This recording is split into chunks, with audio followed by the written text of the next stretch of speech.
बिस्मिल्लाहिर्रहमानिर्रहीम। अस्सलाम वालेकुम जी नाज़रीन, आप देख रहे हैं एफएस मीडिया नेटवर्क और मैं हूं आपका मेज़बान Khurram Shahzad Malik.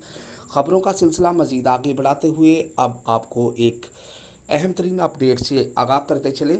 Senior member board of investment अता जम्मू कश्मीर चौधरी परवेज़ अहमद वड़ैच ने 400 किलोमीटर तक निशाना बनाने की सलाहियत रखने वाले फतह 2 गाइडेड रॉकेट सिस्टम का कामयाब तजर्बा करने पर इस शानदार कामयाबी पर हिस्सा लेने वाले फौजियों और साइंसदानों को मुबारकबाद दी है।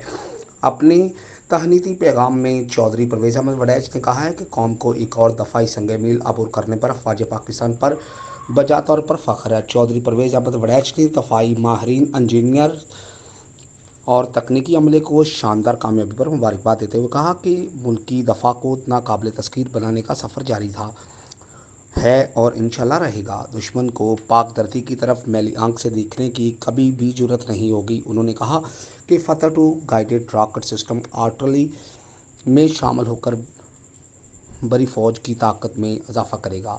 सरहदों के रखवालों को जदीद सहूलतों की फराहमी वक्त का अहम तरीन तकाजा है। इनका कहना था ये गाइडेड सिस्टम 400 किलोमीटर तक अपने हदफ को निशाना बनाने की सलाहियत का हामिल है। पाक फौज जंग और अमन दोनों सूरतों में अपनी सलाहियतों का शानदार मुजाहरा कर सकती हैं। पाक फौज दुनिया की नंबर 1 फौज है, हमें अपनी फौज पर फ़ख्र है। जी नाज़रीन, अब तक के लिए इतना ही। अपने होस्ट खुर्रम शहजाद मलिक को इजाज़त दीजिए। तब तक के लिए आप हमारे चैनल को लाइक, सब्सक्राइब और शेयर करना मत भूलें। पाकिस्तान जिंदाबाद।